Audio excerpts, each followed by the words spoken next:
Hi friends, welcome back to my channel. আমার আজকের recipe হলো নবরত্ন পোলাও। যে কোনো নিরামিষ অথবা ভগবানের কোনো রকমের ভোগ বানাবার জন্যে এই পোলাওটা একবার অবশ্যই আপনারা বাড়িতে ট্রাই করে দেখতে পারেন। খেতে খুবই সুস্বাদু হয় আর খুব কম সময়ের মধ্যেই এই পোলাওটা রেডি হয়ে যায়। চলুন দেখে নিই এই পোলাওটা কিভাবে তৈরি করতে হয়। এখানে আমি জল গরম করতে বসিয়ে দিয়েছি। তার মধ্যে দিয়ে দিলাম 2 টিস্পুনের মতো নুন। এখানে আমি কিছু গোটা গরম মশলা দিয়ে দেব। 3টে সবুজ এলাচ, একটা বড় এলাচ, একটা জয়িত্রী দিয়ে দিয়েছি, 2 থেকে 3টে লবঙ্গ দিয়ে দিয়েছি আর একটা দারচিনির টুকরো দিয়ে দিয়েছি। এবার জলটা ভালোভাবে গরম হোক ততক্ষণ এখানে বাসমতি চালটাকে আমি 15 মিনিটের মতন ভিজিয়ে রেখেছিলাম। বাসমতি চালের জলটা ঝরিয়ে এবার এটাকে সেদ্ধ হওয়ার জন্যে এই গরম জলের মধ্যে দিয়ে দিতে হবে। এবার এই চালটাকে আমি 90% পর্যন্ত রান্না করে নেব। এখানে চালটা মোটামুটি তৈরি হয়ে গেছে। হাত দিয়ে আপনারা এভাবে চিপে দেখে নিতে পারেন 90% কিন্তু চালটা কুক হয়ে গেছে। এবার এর জলটা ঝরিয়ে নিয়ে এবার এটাকে ঠান্ডা হতে দেব।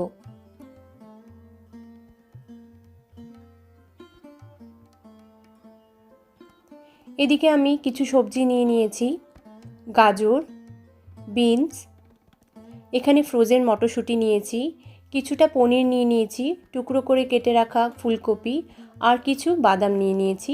বাদাম আপনারা নিজের মনের মতন ব্যবহার করতে পারেন। আর খানিকটা ক্যাপসিকাম কুচিয়ে নিয়ে নিয়েছি।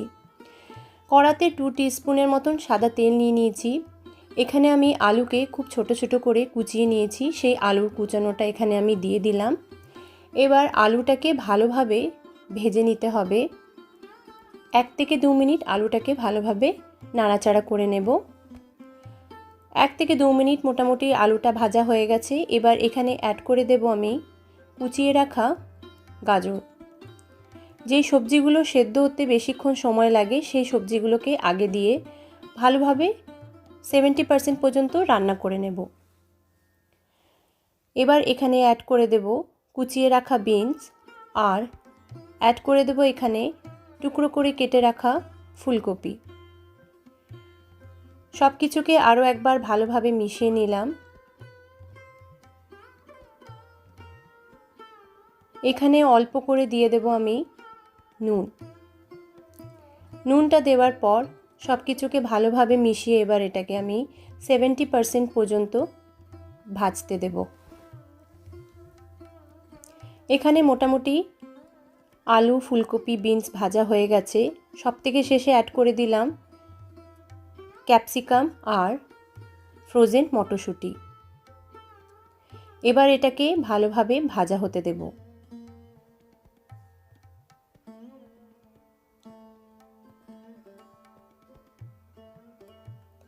এখানে সমস্ত সবজি ভালোভাবে ভাজা হয়ে গেছে। এবার সবজিগুলোকে তুলে নেব।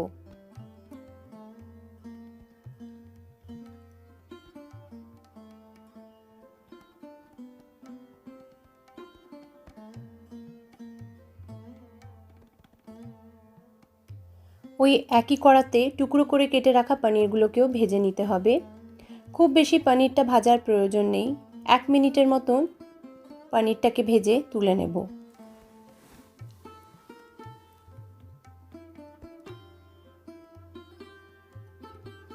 এখানে পনিরটাও মোটামুটি ভাজা হয়ে গেছে। পনিরটাও ওই একই বাটিতে তুলে রেখে দেব।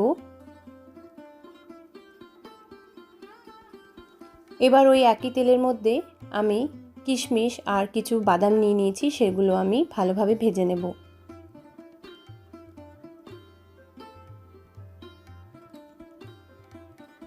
এখানে সমস্ত ড্রাই ফ্রুটসগুলো ভাজা হয়ে গেছে, তুলে নেব।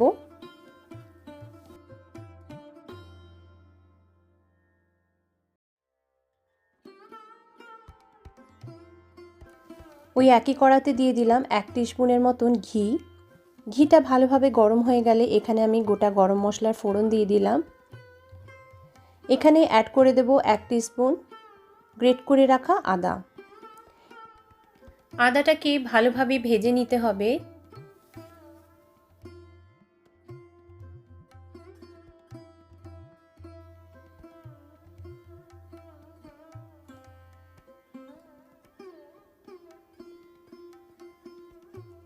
আদাটা মোটামুটি ভাজা হয়ে গেছে। এবার এখানে তৈরি করে রাখা বাসমতি চালটা অ্যাড করে দেব।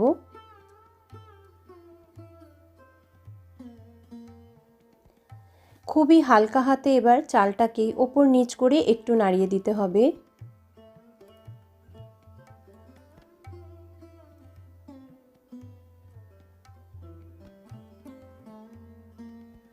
এর মধ্যে ভেজে রাখা সমস্ত সবজি আর বাদামের ভাজাগুলো এর মধ্যে অ্যাড করে দিলাম।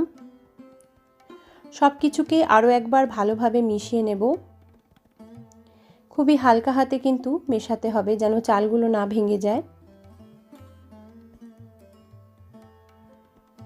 এখানে পরিমাণ মতো নুন অ্যাড করে দিলাম। দিয়ে দেব 1 টিস্পুন চিনি। এখানে দিয়ে দেব 1 টিস্পুনের মতন গরম মশলার গুঁড়ো, আর স্যাফরনটাকে জলের মধ্যে ভিজিয়ে রেখেছিলাম সেটাও এর মধ্যে অ্যাড করে দিলাম। এবার সব কিছুকে একবার ভালোভাবে মিশিয়ে নিতে হবে। নবরত্ন পোলাও একেবারেই রেডি হয়ে গেছে। এই পোলাওটা খেতে খুবই সুস্বাদু হয়। অবশ্যই বাড়িতে একবার ট্রাই করে আমাকে জানাবেন। আমার যদি এই রেসিপিটা আপনাদের ভালো লেগে থাকে তাহলে অবশ্যই আমার চ্যানেলটাকে সাবস্ক্রাইব করবেন। Thank you for watching my video.